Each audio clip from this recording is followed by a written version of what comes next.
All right. Have we started? I'm sorry.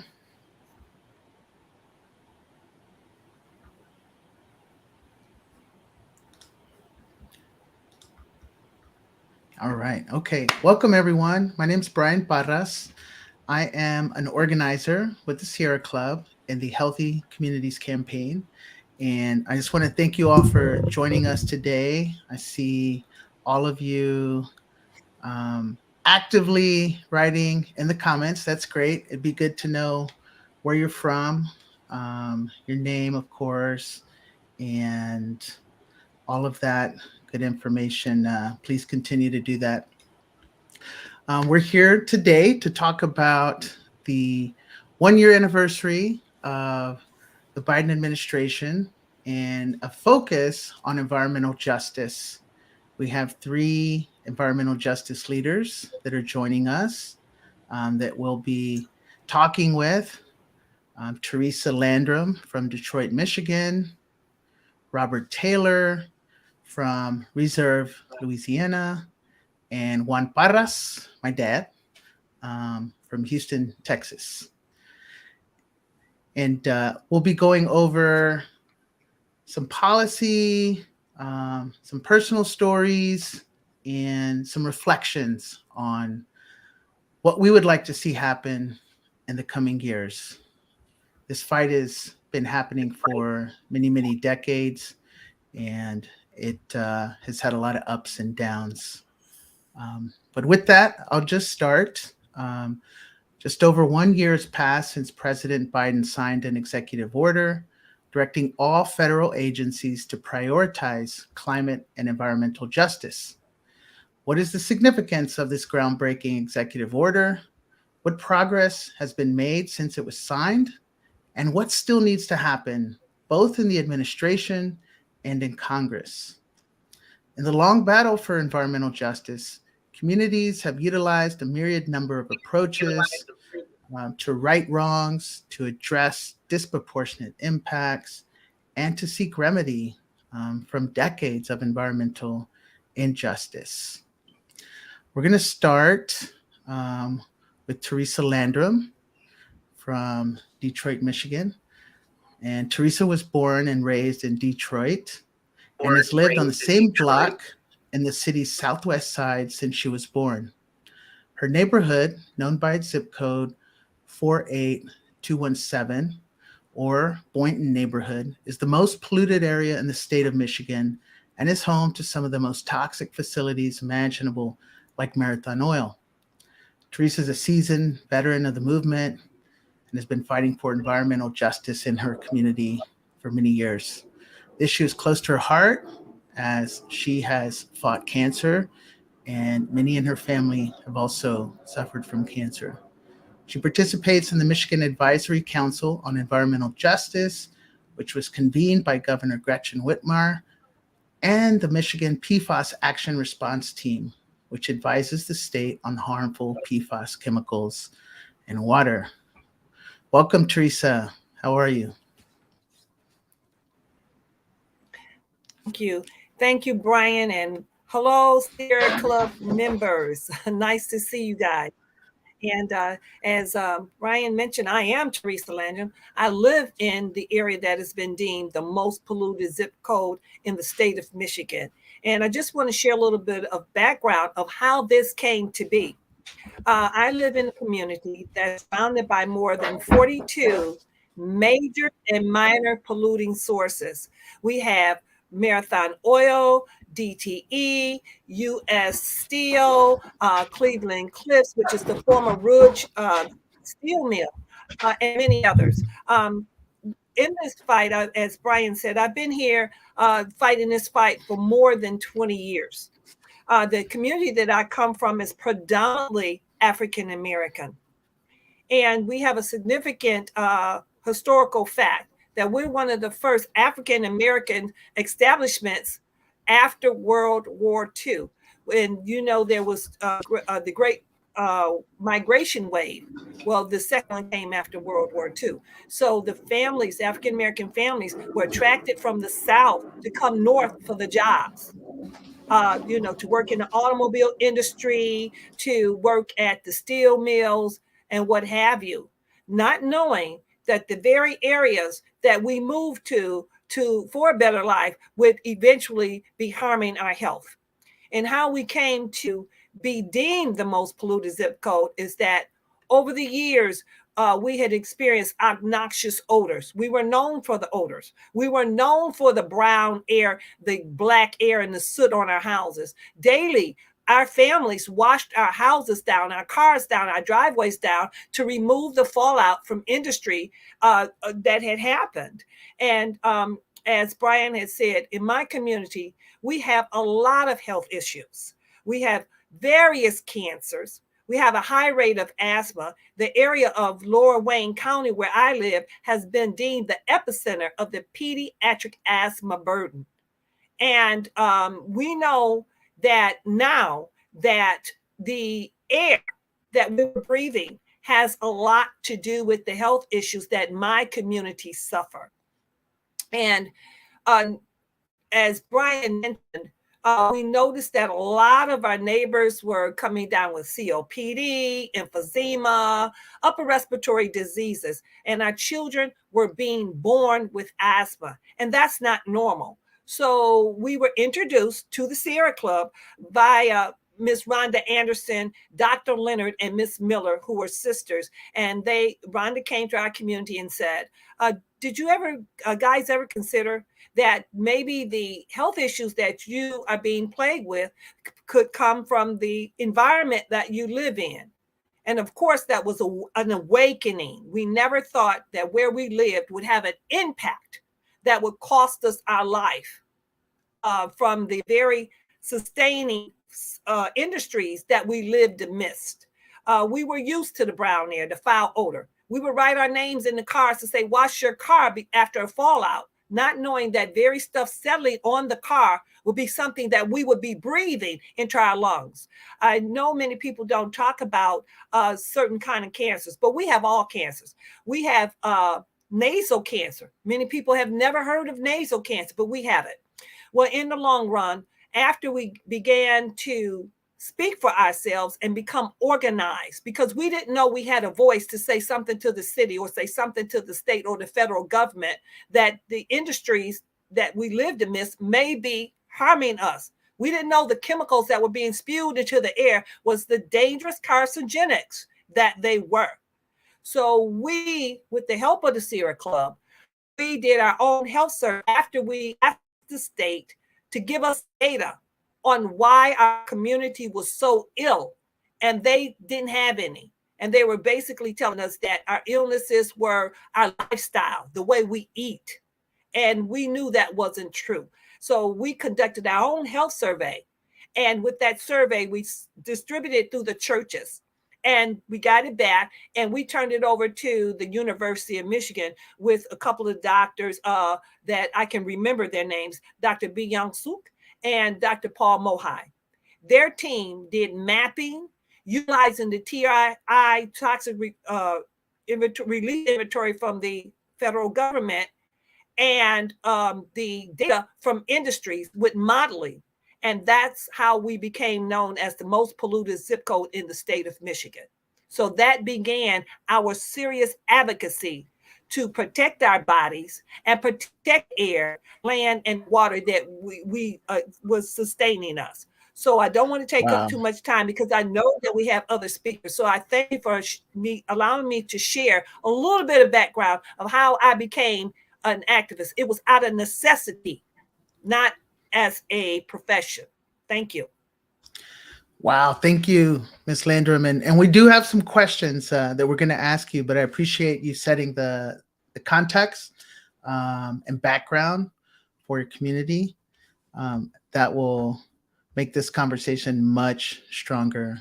Next, I want to introduce y'all to Robert Taylor with Concerned Citizens of St. John. Robert Taylor grew up in a remnant of the old plantation system in the town of Reserve in St. John's Parish, Louisiana, one of the many majority Black river communities between Baton Rouge and New Orleans. This area has come to be known as Cancer Alley due to the rates of cancer there that have reached 1,500 times the national average, a result of the growing petrochemical industry. Robert, now 80 years old, founded the Concerned Citizens of St. John Parish in 2016 and is fighting polluters like DuPont, Denka, and other refineries and chemical plants in his community. Welcome, Robert. Would you mind sharing a little bit about your story?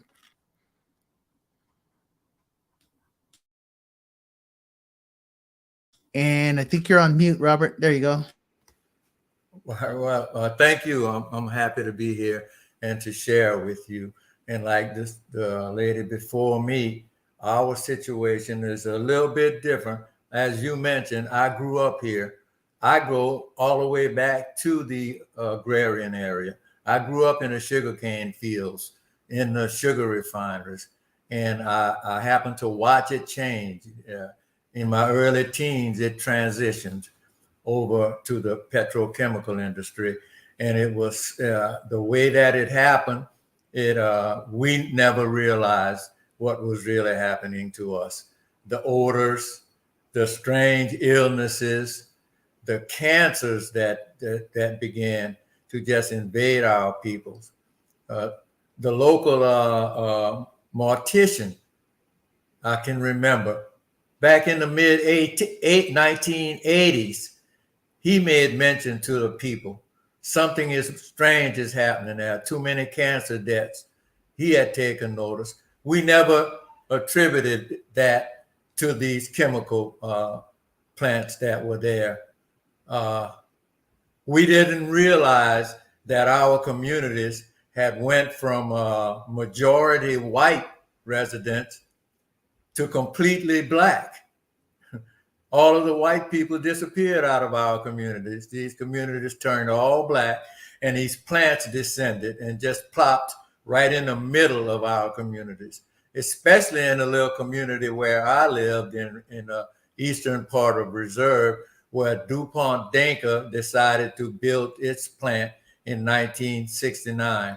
They went into business in that year. That's the year that I brought my daughter home, my youngest daughter, who is suffering now from permanent injuries caused by the fact that she was born into that horrible situation. My mother died of cancer, my brother and my sister.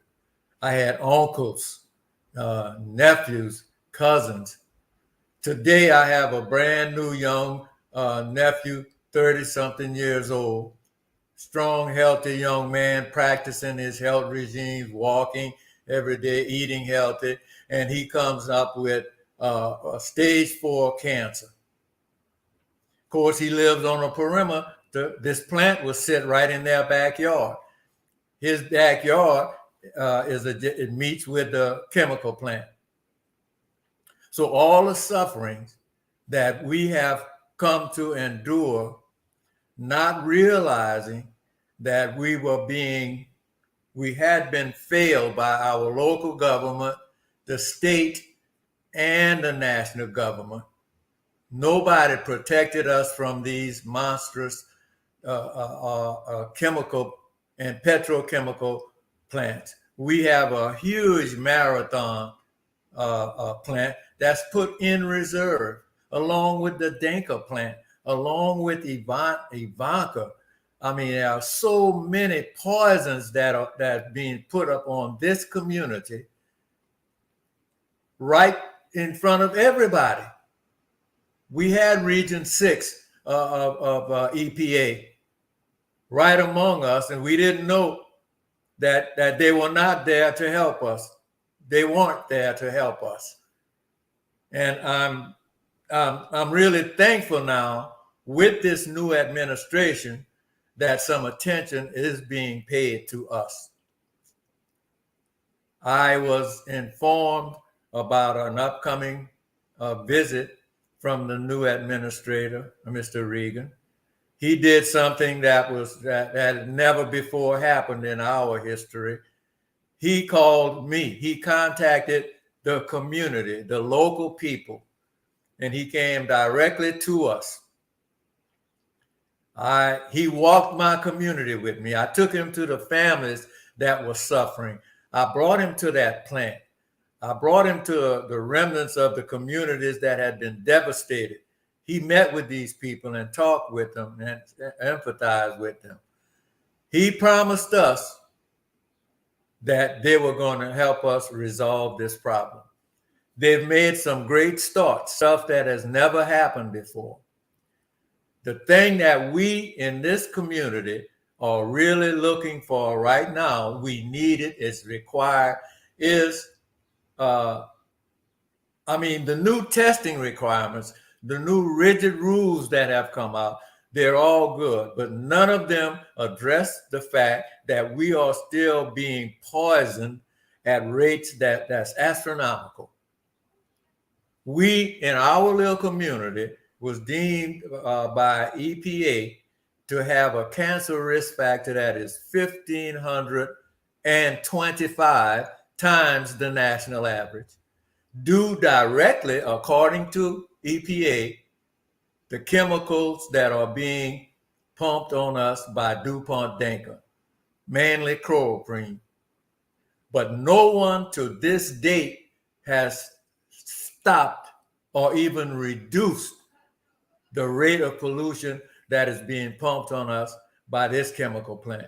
Now we have to deal with Ivanka, with ethylene chloride, ethylene oxide, a known carcinogen, Marathon with its marathon levels of particulate matter and other numerous chemicals that we know nothing about, that we're not able to get anybody to talk to us about, and most importantly, of all the efforts, and we certainly appreciate this new administration, but they need to call a moratorium on the amount of poisons and the murder of our people. This is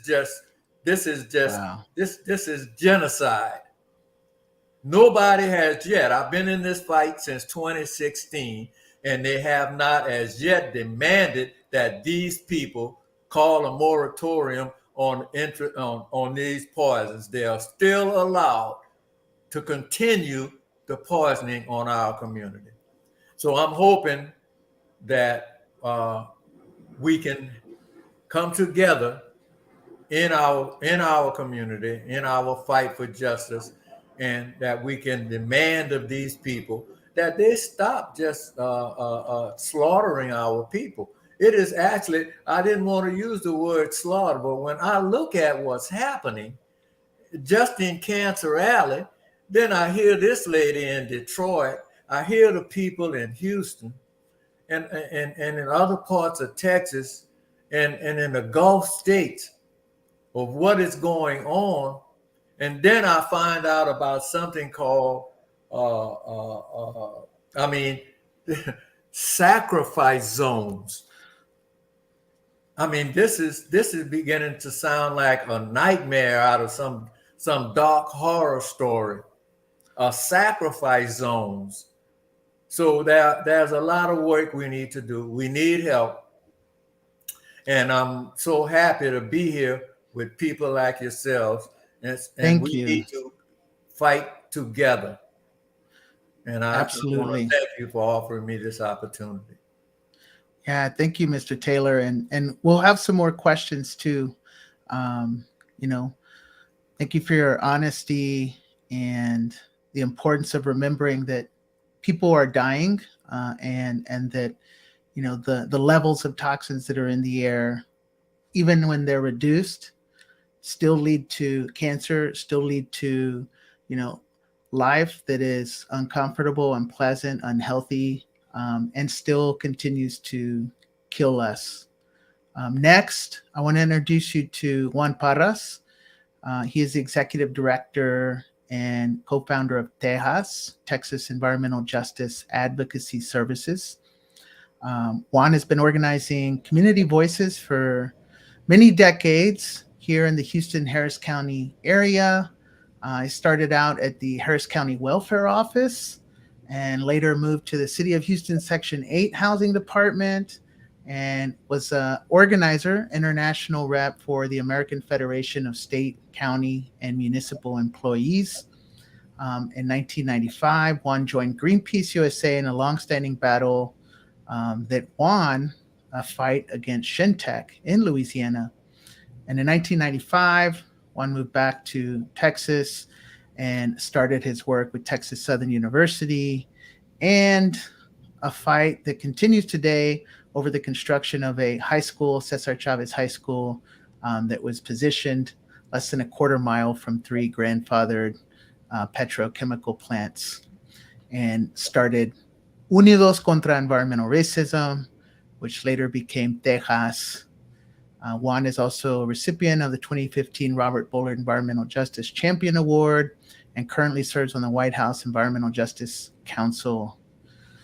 Mr. Parras, Dad, can you introduce yourself? Say a little bit about environmental justice. And you know, I didn't even mention you're from West Texas, in the heart of the Permian Basin. So oil has also been around you for your entire life. Well, first of all, you can hear me, right?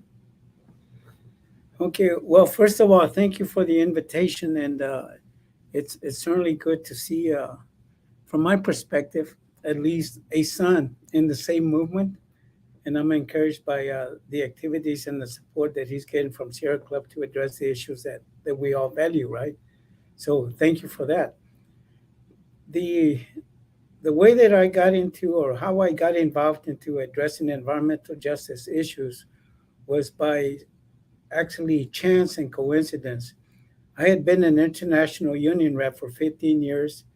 Then after that, retired, and I basically didn't have anything to do. I was looking for a job, and the opportunity was at least related to me that they needed an organizer to work in Louisiana against Shintech. And I didn't know anything about the environment or environmental issues, but I was looking for a job, and I took the job. And it's turned out to be another long career of fighting for justice, because that's actually what you do for the unions. You know, you fight for unionism so that workers can get justice, you know, fair pay, fair vacation, you know, treated properly and promoted. So it just transitioned into a different way of life of dealing with issues. And over the years, we fought a lot of environmental justice cases. The environment is obviously right now a big, I guess, issue, climate change, right? Finally, people throughout the world are talking about climate change. And so climate change is very important, and it's significantly and very important to communities that are on the fence line of all this industry, because generally speaking, the people that are on the fence line of communities are people of color and low income. They're in the sacrifice zones. So we have to fight for justice, like all of you are fighting for justice, environmental justice. It's a proper term because it identifies justice with the issue, which is environmental issues. And over the years, we have all been struggling to just have a decent or better way of life for communities that are overburdened with pollution. And it's been my experience that, you know, there's 10 EPA regions in the United States.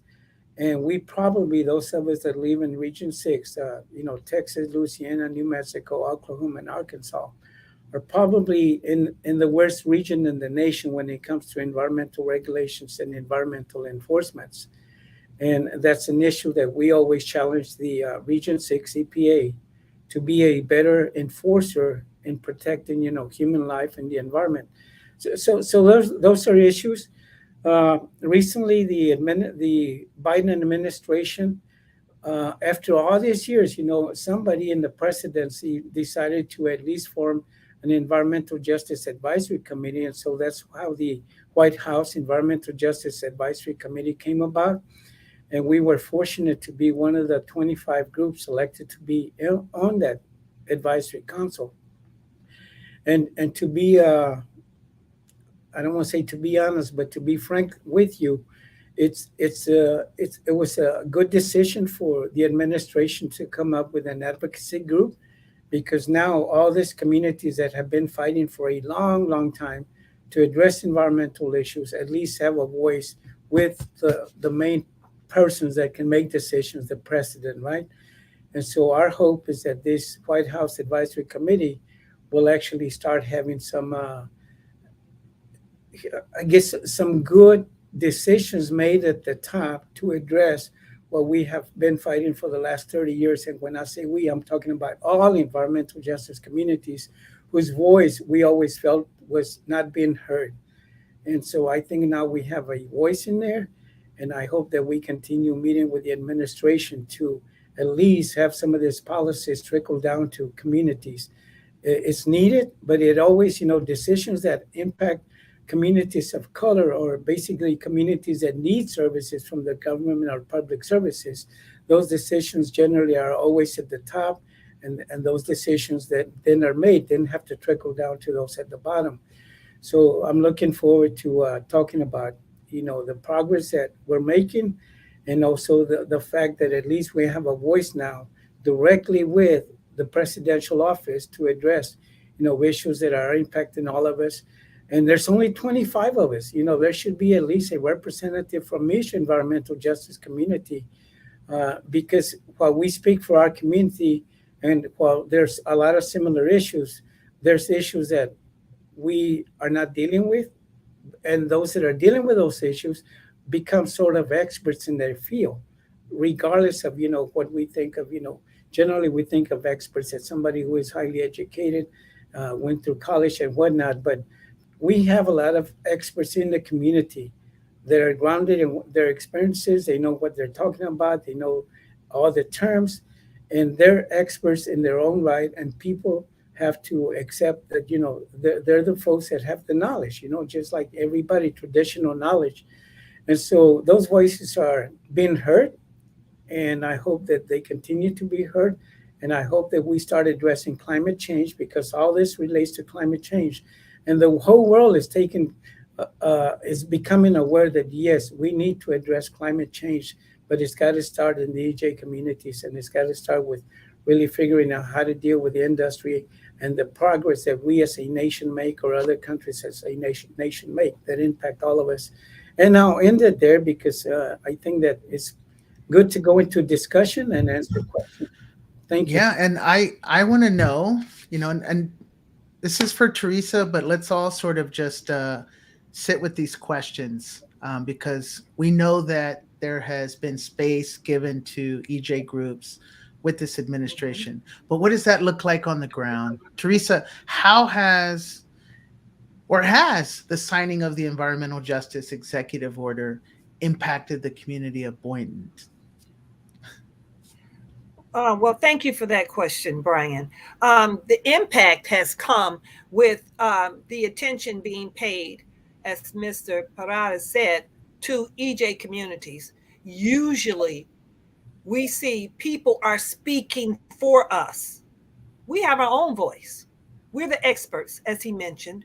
We're the ones who experience it every day. With that being said, when the order came down, we received information that the new EPA director, Michael Regan, would like to meet with some of the community representatives in a roundtable discussion. So I thought it was a joke. White House? Never before, right? So it was held in secrecy. No one knew who was coming. We really didn't. We were told, don't say where it was at. So I'm the type of person, I'm very suspicious. I knew of Michael Regan, but I had never seen him physically. So to see him, the first Black EPA director, that was like, to me, progress. So it was held at a community church, because the churches are our hubs. And I'm really thinking we're going to really engage. And I respect everybody's opinion. They brought it to the community. And so we were able to be in the room with people that look like me to talk and tell our stories. However, I was a little disappointed, and I expressed it then. The atmosphere was controlled. They had a facilitator. In other words, you raise your hand and ask that. I don't feel that a classroom atmosphere. I don't feel I needed a facilitator. And we had 2 Congress people there. And I did not appreciate our story being told for us. and from people that did not look like us. So I expressed that disappointment, and I really felt that we were controlled, that we couldn't open up to express how we really felt, and I made that known. But it was a positive because we actually had somebody that has direct connect to the administration that can make policy change and hear the voice of the people that were actually experiencing, and they could see what happened. Also, we had the opportunity to host chairperson Brenda Mallory from the Center for Environmental Quality. And when she came, it was a short visit, and I wasn't happy with that. And I said to her before we stopped speaking for about 3 minutes, I said, please, can you come and actually talk to the people? Can you come and I'll take you on what we do, a toxic tour.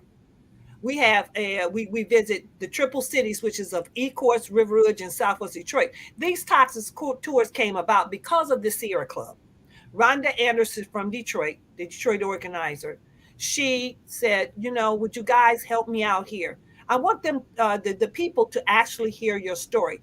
Academia, journalists, school children, teachers, officials. So would you guys you guys be the voice?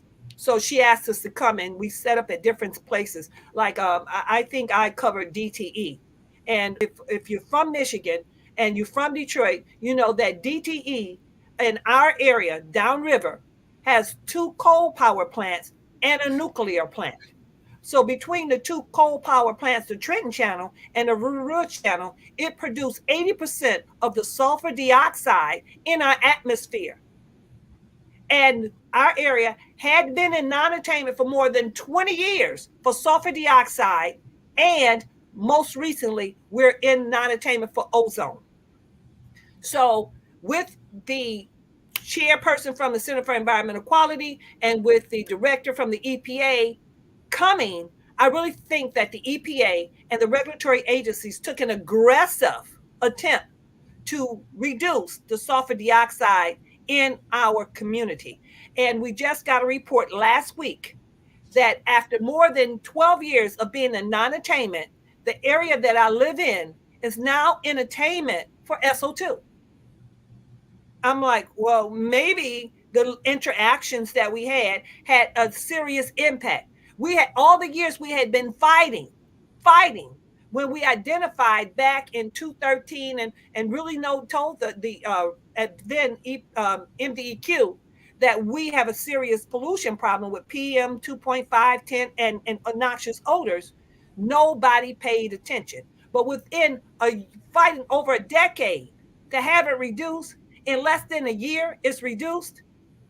Is it a miracle, or is it because the voices were heard? Wow, that's excellent. It's good to hear progress being made, and that takes me to you, Robert. I know you mentioned that Administrator Regan visited your community during the Journey for Justice tour, and you actually mentioned a rule change or a policy that might be happening regarding ethylene oxide. But can you tell me what impact the Journey for Justice tours had on the ground, like in your community, or has it? Well, the impact, it was minimized by the fact that his visit to our area was totally ignored by the government agencies, by the local government. We had a particular problem with an elementary school that's within 1,500 feet of that plant. That's been a big issue for us. And he addressed that. He went to that school. He sought the conference with the people at the school. We tried to get the school board. They all ignored him. The impact of his visit was with the local people. For the first time, they actually saw somebody that could help them in their neighborhood. Since he has left, we noticed that the local government, in conjunction with especially DuPont Dinka, went into full mode of cleaning that up and minimalizing his visit. But the people are now aware, and he has done things over there at that plant. He put in new rules.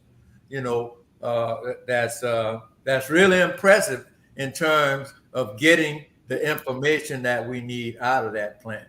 But nothing has been done with regard to the most important thing to us, and that is to stop the poisoning. DuPont is still allowed to operate. DuPont still ignores even that 2.0 thing that they have out, 0.2, which admittedly is totally ineffective. And they already said they could not ever hope to reach that level. And they're not trying. They're always 200 or 300 times above that. The children at Fifth Ward have been found to be receiving 700 times what EPA says is a safe level for adults. Children are far more vulnerable. That is still going on today. So I'm pleading with Mr. Reagan and his administration, Mr. Biden, to keep the pressure on, but to please bring some relief to the poor people in our community who are dying. They are contracting these diseases daily, from the respiratory diseases to the cancers. The situation is terrible. Something has to be done to stop what's going on. While these people play along with us talking about the testing, DuPont Dinker I'm talking about, anything that the EPA come up with so far that required them to take some action, they challenge it. And then they get another 2 or 3 years to fight it in court while we die. So that's all we're asking for right now, is to give us some relief from this onslaught by these petrochemical industries. And Robert, that's an excellent point, and I think if I may, it's a good segue too, because we've talked about executive orders, we've talked about rule changes. There are many different ways that communities can try and seek, remedy. And one of those ways is through Congress. And I want to ask Juan Parras, because I know he's been working with Grijalva, and I think Theresa's been working with him too on the Environmental Justice for All Act. But can you say a little bit, Juan, about why a bill like the Environmental Justice for All Act is needed? After hearing Robert say, that the states completely ignore Administrator Regan when he comes to visit, local communities often ignore, these protections in states that are not friendly, to communities of color. Yeah, no, I think we do need an executive order that actually is implemented and enforced, because right now, we have regulations that are passed, but those regulations, it just depends on who's in charge of enforcing those regulations and how forceful they want to go after the industry or the polluter. But if we have something that is a bill, a law, then at least you can challenge that almost immediately by going to court on a number of issues for discrimination and unjust treatment and whatnot. But if you just have, okay, we're going to do this executive order and hope that it does the job, we've learned that it's not going to happen. There's got to be more power or more support to an executive order, and passing legislation, a bill, I think will give that authority that right now we're lacking as far as communities. And I also just want to stress one other thing, that we've had two other previous EPA administrators come down here. We had Gina McCarthy and Lisa Jackson. And it was our hope, just like Administrator Regan was here, that when they do go back to Washington, D.C., that they don't forget about us. If EPA administrator right now forgets about us, that's strike three, 1, 2, 3, Lisa Jackson, Gina McCarthy, and now Mr. Regan, right? So we hope we don't strike out. We hope that he gives us a home run and starts and really help our communities. Okay, thank you. Thank you so much, all of y'all. This has been a great conversation. And I failed to mention at the beginning that we're going to be joined also by Liz Perera, Director of Climate Policy and Partnerships at the Sierra Club, because she's going to share with us some expertise on these executive actions and other ways that EJ communities have been trying to seek remedy. So, Liz Thanks Perera. thanks so much, Bryan.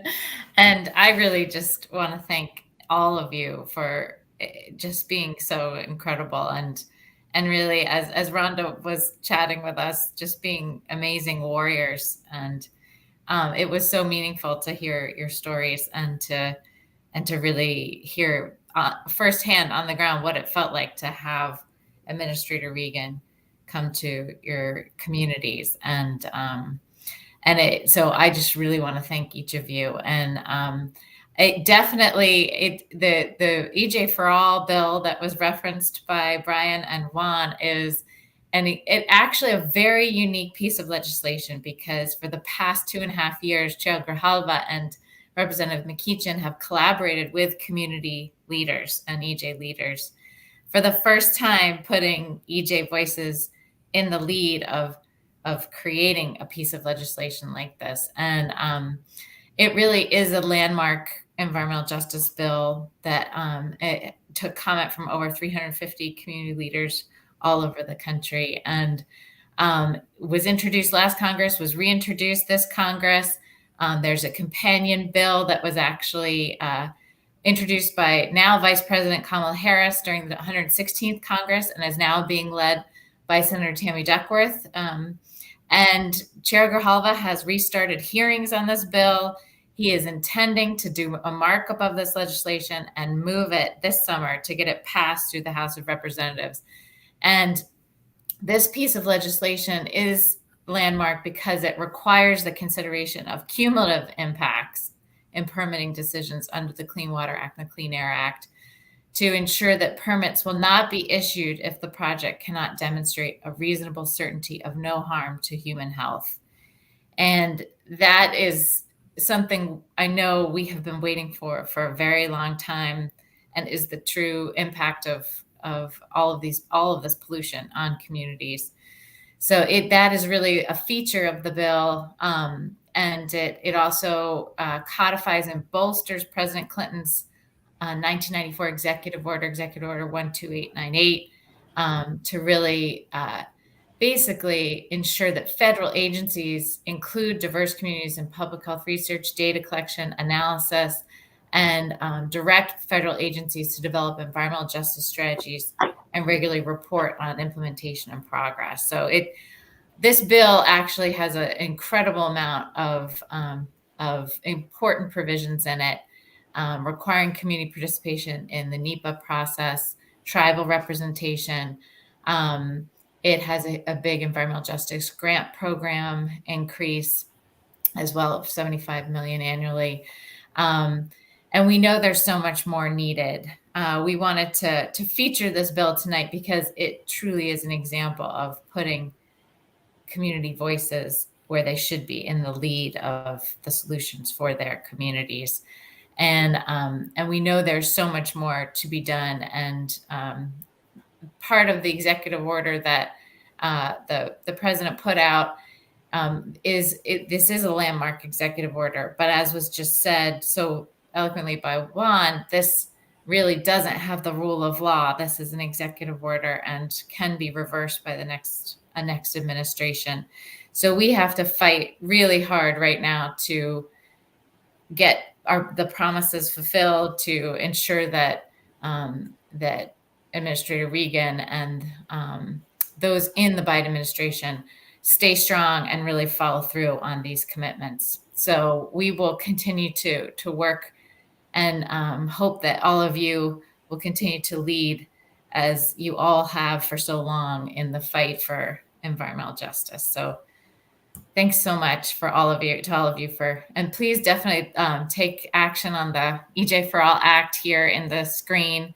And I'll turn it back over to Juan. I had some questions that I grabbed from the audience. Don't worry, people do that all the time. I'm sorry, Bryan. I have an older brother too. His name is John. So it was John. It was Juan. It happens. And now sometimes they call my brother Bryan too. So I'm waiting for that to happen with my dad. Anyway, that's actually leads me to a good question. This is for all of y'all because I wanna leave thinking about the future, and we're running out of time. So y'all are elders in the movement, all of y'all. And I think often about the need for younger folks to do this work. And many of y'all have done this work without any pay. It's been a labor of love. It's been, for survival. But it has come, at a cost to your family, yourself, your health. And I think, that it is work. And it is hard work. It's emotional work. And you all should be paid for that work. So how do we support a new generation of environmental organizers so that we don't have a gap once you're done? Once you say, all right, I'm tired. I need to, rest, enjoy my life and the time that I have left. How can all of us support that, transition to younger organizers, support them? Yeah, go ahead, Theresa. Oh, okay. Well, thank you for that question, Bryan. In conversation with you earlier, I said we have to start early. Just like we teach our children how to tie their shoes, we're going to have to teach them from the cradle to the grave that the environment is just not the land, the water, and the air. It encompasses all people. EJ touches on everything: education, housing, food, everything. So we're going to have to teach our young people, like we teach them their ABCs, that Mother Earth sustains you. Mother Earth needs protection. We have to be good stewards to Mother Earth. We can't go to the moon. Elon Musk hasn't got that shuttle there yet. So the Earth is the only thing we have as home. So we're going to have to be more protective, okay? And we're going to have to teach our children that. Just like we teach them their ABCs, 4 years of math, 4 years of science in high school. Well, we're going to have the whole academic lifespan that this child may have from the cradle to the grave.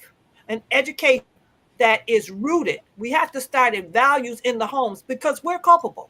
We're used to flipping on that light switch, not caring how that energy is produced, and putting our foot on that gas pedal to get them from school to the doctor's office. So we're going to have to teach our children from the beginning that they are the steward of what we call home, and that is the earth. So we're going to have to be the best that we can be to our children to teach them that we have to replenish Mother Earth, just like Mother Earth sustains us. Thank you. Ooh. All right, that's a whole other fight. I'm seeing all of the anti-critical race theorist, school board meetings, and it's like, oh man, you try and introduce environmental justice education. That's going to be so important, but I know that will also be met with resistance. Robert, what can ordinary people do besides sign petitions to support communities like Reserve, Louisiana? Yeah, well, I think Ms. Landrum touched on the subject. I approached the school system, but like you said, I ran into some staunch resistance. I had one or two school teachers who were interested in it, and we introduced the program, and the students were very, very receptive of it. But then the system came into play, and it made it really difficult for those educators who was trying to get the children involved into that. And that was at the middle school level. But we know, like Ms. Theresa said, that we have to get the children involved. You know, in my organization, there's no one. The youngest person in our organization, I think, is my daughter, who's in her mid-50s. You know, I'm 81 now. Most of the people that's sitting in my group with us, they're in their 70s and 80s. So it's really important that we get some people prepared to continue this fight. And I certainly thank you guys in the Sierra Club for the help that you've been to us out in the river parishes. Thank you. Juan. Yeah. It's weird saying Juan. Dad, where do you see the environmental justice movement in the next 5-10 years? Well, I'll go back to the idea that you had that, you know, when we started this movement, we started 15 years ago, no, longer than that. But prior to that, I used to be an international union organizer, and they always told us that a good sign of a good union organizer is that when you go back 5 or 10 years back to that area, the union that you started is still there. So with that thought in mind, when we started TEJAS, I thought, well, when I leave, I don't want the organization to, you know, break up and it doesn't exist, right? So we've been planning for that. And as such, we have acquired a building. We have savings to hire more people to continue when we leave. And when I say savings, don't think it's a lot of money. You know, we still need donations. But you have to still save as much as you can and build what you can so that when you leave, at least those that precede you or follow you have something that they already don't have to work for as hard.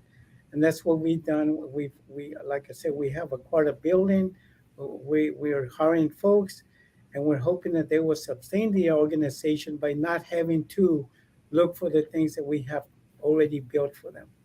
And it's just a long-term process. So, you know, you want to build, but you also got to leave something behind so that they can sustain themselves for at least 5 or 6 years. And if they don't succeed, I tell them, you don't deserve what we left you.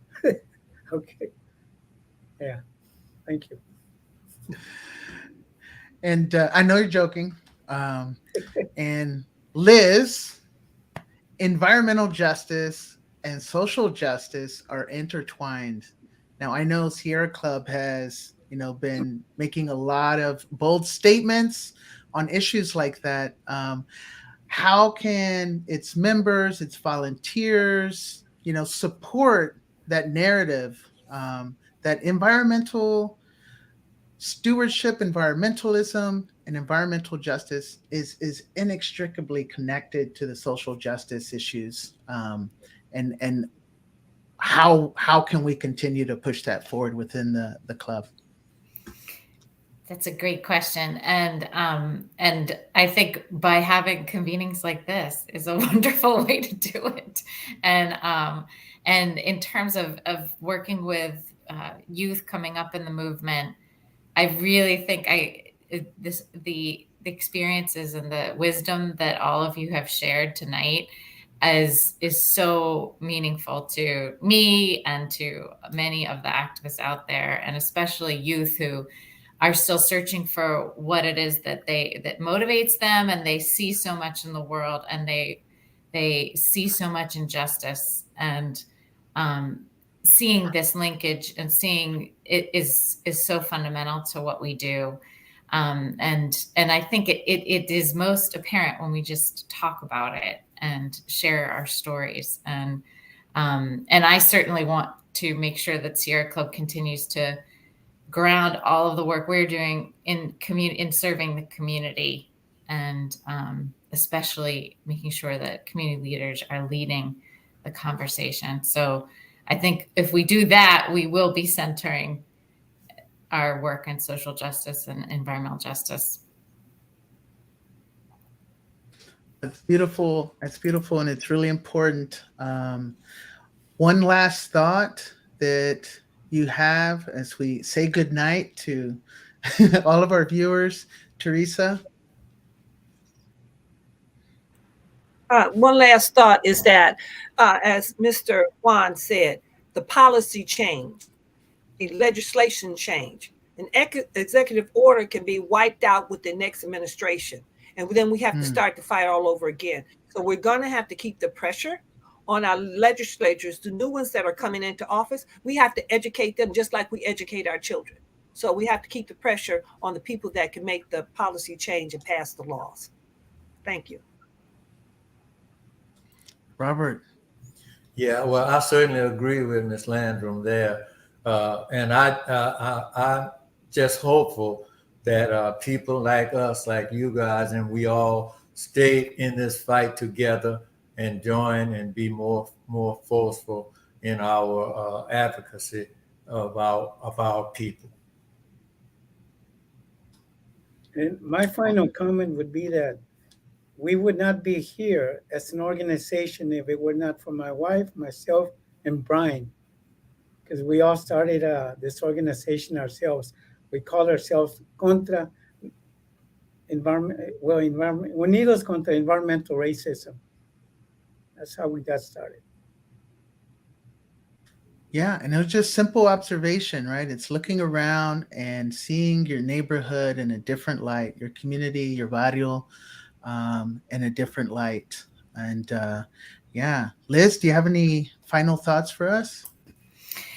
I will just say, keeping up the fight and holding their feet to the fire in a way that also recognizes that we are in a historic moment. And this is the first time that environmental justice has been centered in a whole of government approach, but making sure that's meaningful and all of the things they committed to in these EOs on enforcement and, they're are really happen and are financed and follow through. And certainly we also were working with a great organization, collaboration called the Equitable and Just National Climate Platform and Forum that at the national level is a combination of EJ leaders and national groups. And we are working very closely to keep pushing. And many of those groups are part of the WEJAC and part of some of the convenings that all of you are. So I wanted to make sure to also say that we are very grateful to have that convening as well here at the federal level. That's awesome. And I just want to let folks know, we will have more conversations like this. I really love talking to you all. And I hope that we can meet in person soon. This pandemic has been really difficult, but has taught us a lot of lessons. And I want to add that, for the last call to action, the Environmental Justice for All Act is the type of bold legislation we need right now. And it will right the wrongs, the many wrongs, some of the wrongs, not all of the wrongs of the environmental racism that we have all had to live with. And you can help by signing the petition, by calling your congressman, your senator, and we will provide that link for you in the comments. And thank you for spending the night with us. Have a restful week, and we'll see you next time. Thank you. Liz.